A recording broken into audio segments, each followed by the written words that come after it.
The Arts and Culture Department's plan to erect a massive South African flag at the Freedom Park in Pretoria is under review. Minister Nathi Mthethwa was widely criticised when he announced plans to erect the 22 million rand flag, with some describing it as insensitive at a time when a majority of South Africans are struggling to make ends meet. For reaction to this, we're now joined by Wayne Duvenage from the organisation Undoing Tax Abuse.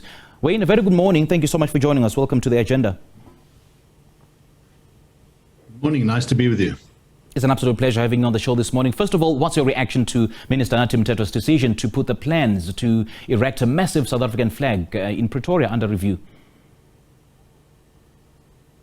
Well, we're glad that he's putting it under review. I think he's starting to feel the pressure of the public and the media on this matter, and hopefully he scraps that decision. And hopefully also no money has changed hands at this stage, but 22 million rand to spend on a 100-meter flagpole when we have got bigger issues in this country sends a clear message that our ministers are out of touch with reality and the needs of the people in this country, and to try and fob it off or fudge it as a nation-building exercise, tourism and so forth, that's nonsense. What we need in nation-building is to fight corruption, money to be put where it is needed. When we have big disasters, when we have the issues that we have to tackle, we should not be wasting certainly 22 million rand. That's the next question. What is that real cost for a flagpole? And we certainly, wait to hear from the minister to answer that question. And do you think the widespread criticism against the project might have forced the minister to reconsider? Yeah, definitely. And then this is active citizenry. This is people speaking out. This is coordinated concerns that are being raised, people watching what government is doing. So this is now about oversight, it's about engagement, and it's about a free press that pushes these issues to the top of the agenda in the news discussions, that gets ministers to sit up. This might have gone unnoticed, so somebody had noticed it, put it out there, and it's taken off. It has got the public enraged, and it's good that the minister is able to hear the public and then reconsider these decisions. But the question we always have is, how did it get to that in the first place? If they are sensitive to what our big issues are in this country and the fact that we need to stop wasting money, and this is a waste of money, again, as I said, it sends a message that they're out of touch with. They're not citizen-centric, that's for sure.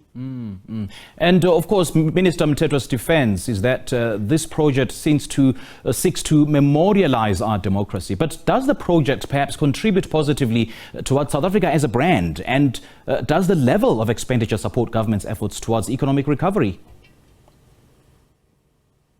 Yeah, and that's the big question. Certainly, you have to explain 22 million rand for a flagpole and a flag, with lights, without lights, whatever.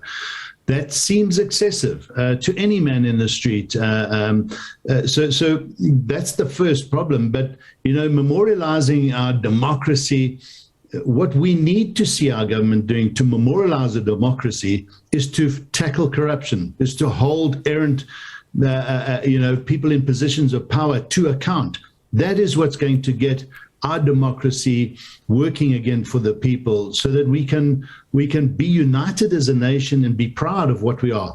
I think most people are not proud of where we are, and by erecting a flag doesn't fix that. It really tries to put a plaster over the problem. So he's going down the wrong road.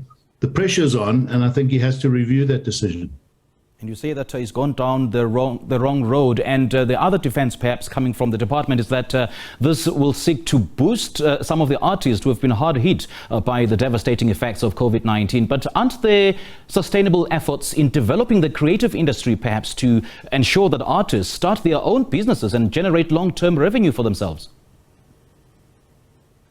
Absolutely. You hit the nail on the head. The arts and crafts, the arts and culture department has been failing and lacking in its ability to stimulate the arts, especially during COVID, and the pandemic and the lockdowns, where we saw the decimation of this industry. It needs to be rebuilt. That 22 million rand could go a long way. We are seeing, one-man artists, small shows. The theatre is an amazing way of getting messages across to communities on how to challenge corruption, how to become active citizens.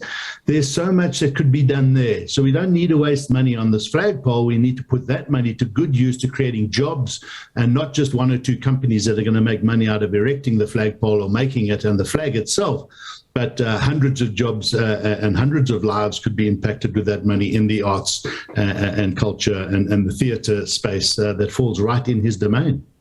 And for obvious reasons, the rationality of this project, I mean, comparing the sentimental idea with well-established global icons such as the Eiffel Tower in Paris, the Statue of Liberty in New York, the Christ the Redeemer in Brazil. I mean, are we being rational by comparing this particular flag with those global icons?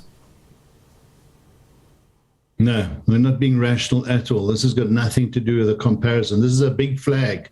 This is a high flagpole. That's all it is. Those other landmarks that differentiate or become national icons for those countries are not flags. We have a good flag. We need to keep flying our flag high. But this is a totally different situation. You cannot compare this to those artifacts and symbols within those countries. We need to get our country and our culture of accountability, of being proud and getting people working again, getting employable students coming out of schools to just take our prosperity and our nation to the next level. People won't come here to see a flagpole.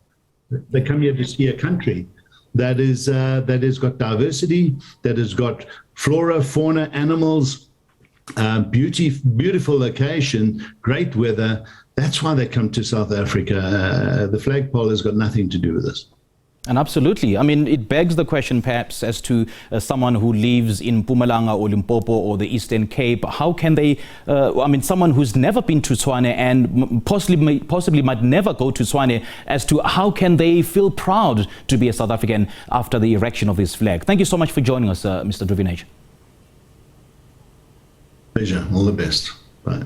That was Wayne Duvenage from the organization Undoing Tax Abuse Outer, just reacting to the decision by the department to review the plans of erecting a massive 22 million rand flag.